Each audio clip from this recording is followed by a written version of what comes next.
Good morning to everyone, welcome back to my channel. ఈరోజు దొండకాయలతో పచ్చడి చేస్తున్నానండి. ఎప్పుడు కర్రీ కాకుండా ఇలా ఒకసారి పచ్చడి చేయండి. ఎలా చేద్దామో వీడియోలోకి రండి. ఫస్ట్ దొండకాయ పచ్చడి కోసం ఒక కడాయి పెట్టుకున్నానండి. కడాయిలో ఒక 2 స్పూన్లు ఆయిల్ వేసుకున్నాను. ఆయిల్ బాగా హీట్ అయ్యాక ఒక 2 నుంచి 1 స్పూన్ కానీ 2 స్పూన్లు కానీ వేరుశనగ పప్పు వేసుకుంటున్నానండి. చూడండి, సిమ్లో పెట్టుకొని బాగా ఫ్రై చేసేసుకోవాలి. చూడండి, సిమ్లో పెట్టుకొని బాగా ఫ్రై చేసుకున్నాను. వేరుశనగపప్పు ఎంత ఎగితే అంత ఈ పచ్చడికి టేస్ట్ బాగుంటుందండి.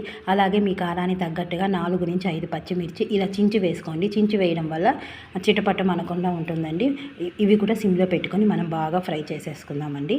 కొంచెం కరివేపాకు వేసుకోండి. కరివేపాకు ఉంటే కొద్దిగా కరివేపాకు వేసుకోండి.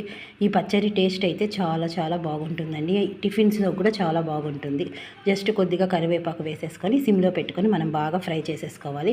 చూడండి, ఫ్రై అయిపోయాయండి. ఇప్పుడు వెంటనే వీటిని మిక్సీ జార్లోకి ట్రాన్స్ఫర్ చేసేసుకుందాం. మిక్సీ జార్లో ట్రాన్స్ఫర్ చేసేసుకొని వీటిని పక్కన పెట్టుకుందాం. అదే కడాయిలో కొద్దిగా నూనె ఉందండి. నూనె లేకపోతే ఇంకొద్దిగా నూనె వేసుకోండి.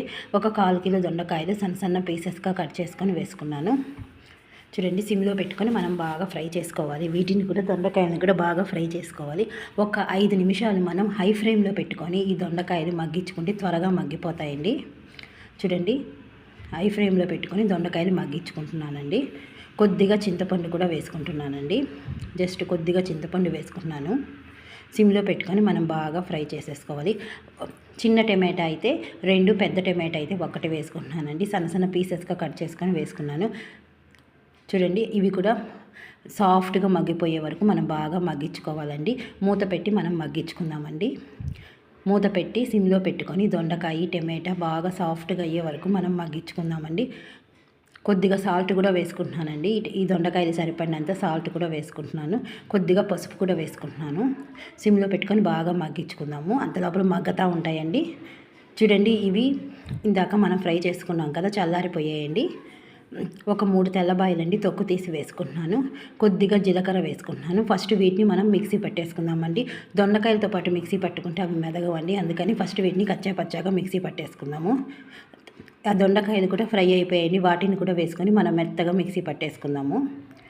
ఇప్పుడు వీటికి తాలింపు వేసుకుందామండి. తాలింపు కోసం ఆయిల్ పెట్టుకున్నాను. 2 ఆవాలు, జీలకర్ర, కొద్దిగా ఎండుమిరపకాయలు, కరివేపాకు, 3 తెల్లబాయలు, ఇంగువ వేసుకున్నాను. బాగా ఫ్రై అయిపోయాయి. ఆ దొండకాయ పచ్చడి కూడా దీంట్లో వేసేసుకుంటున్నాను. 1 నిమిషం ఫ్రై చేసేసుకుంటే టేస్ట్ చాలా బాగుంటుందండి. ఇది టిఫిన్స్లోకే కాకుండా వేడి వేడి అన్నంలో కూడా తింటే సూపర్గా ఉంటుందండి. మీరు కూడా ఖచ్చితంగా ట్రై చేయండి. ట్రై చేసి ఎలా వచ్చిందో నాకు కామెంట్ పెట్టండి. ఈ వీడియో నచ్చితే లైక్